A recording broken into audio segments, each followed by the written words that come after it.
Assalamualaikum warahmatullahi wabarakatuh. Perkenalkan, nama saya Muhjuanda, calon guru penggerak angkatan 8 dari SMP Negeri 3 Reban, Kabupaten Batang, Provinsi Jawa Tengah. Kali ini saya akan memaparkan kesimpulan dan refleksi pemikiran Ki Hajar Dewantara pada tugas modul 1.1.A.8, yaitu koneksi antar materi. Sebelumnya, saya akan merefleksikan diri saya melalui 3 pertanyaan. Di antaranya, yang pertama, apa yang saya percaya tentang murid dan pembelajaran di kelas sebelum mempelajari modul 1.1? Yang kedua, apa yang merubah pemikiran atau perilaku saya setelah mempelajari modul 1.1? Yang ketiga, apa yang dapat saya terapkan agar kelas saya mencerminkan pemikiran Ki Hajar Dewantara.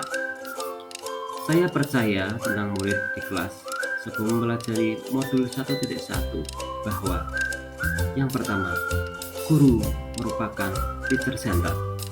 Yang kedua, pembelajaran berfokus pada pengutamaan aspek kognitif, padahal pendidikan bukan soal mentransfer ilmu saja. Yang ketiga, guru kurang memahami karakteristik anak.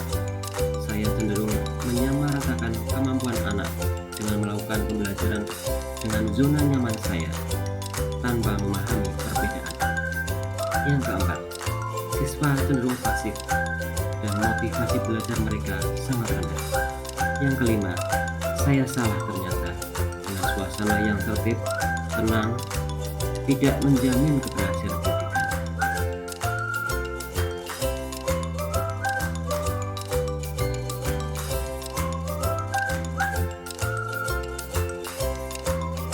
Setelah saya mempelajari modul 1.1 yang merubah dari pemikiran atau perilaku saya, di antaranya yaitu ternyata guru bukan satu-satunya sumber belajar.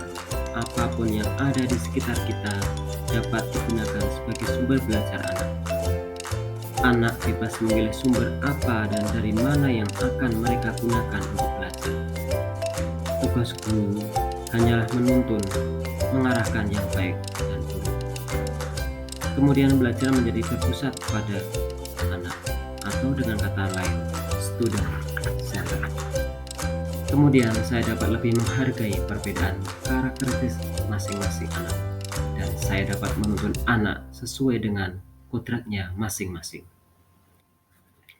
Setelah saya mempelajari modul 1.1 yang merubah dari pemikiran atau perilaku saya, di antaranya yaitu ternyata guru bukan satu-satunya sumber belajar. Apapun yang ada di sekitar kita.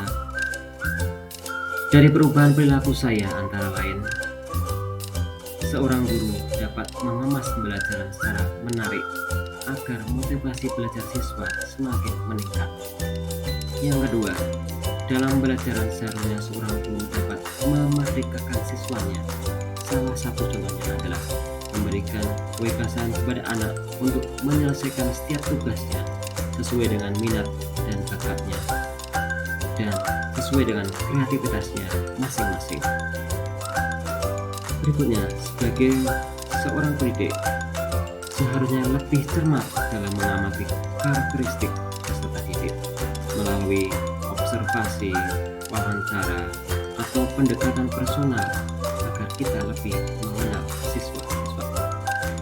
Kemudian agar kelas saya mencerminkan pemikiran Ki Hajar Dewantara, penerapan yang akan saya lakukan di kelas di antaranya: 1. Merancang pembelajaran yang interaktif dan menyenangkan dengan melibatkan seluruh peserta didik. Yang kedua, menerapkan pembelajaran berbasis kearifan lokal dengan budaya setempat. Yang ketiga, menerapkan konsep merdeka belajar dan mengintegrasikan setiap pembelajaran dengan pencapaian profil pelajar Pancasila dengan konsep merdeka belajar, sehingga dapat memunculkan ide-ide kreatif dari peserta didik. Yang keempat, pembelajaran yang mengutamakan aspek budi pekerti. Pembiasaan-pembiasaan baik akan selalu saya teladankan pada siswa-siswa saya. Yang kelima, saya tidak lagi menuntut tetapi menuntun kita sebagai among pada penerapannya di kelas sesuai Ki Hajar Dewantara dengan pola asih, asuh, dan asah. Yang keenam, pembelajaran sesuai dengan kodrat alam dan zaman sesuai dengan pembelajaran dari Ki Hajar Dewantara dengan memasukkan permainan-permainan yang menarik, motivasi siswa, dan pengenalan fitur-fitur pembelajaran pada dunia maya yang ada pada saat sekarang ini.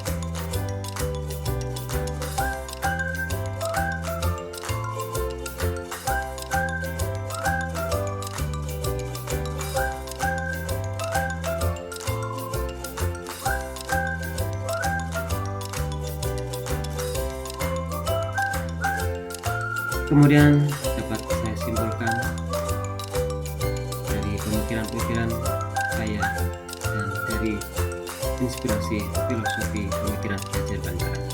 Di antaranya, dasar-dasar dari pemikiran Ki Hajar Dewantara harus kita terapkan dalam proses belajar. Di antaranya, pendidikan adalah penanaman budi pekerti yang baik dan menuntun ke arah yang lebih baik. Kemudian, pendidikan sejatinya adalah berhamba pada murid. Demikianlah pemaparan dari saya tentang koneksi antar materi dari pemikiran filosofi Ki Hajar Dewantara. Wassalamualaikum warahmatullahi wabarakatuh. Salam sehat dan bahagia selalu. Demikianlah pemaparan dari saya tentang koneksi antar materi dari pemikiran filosofi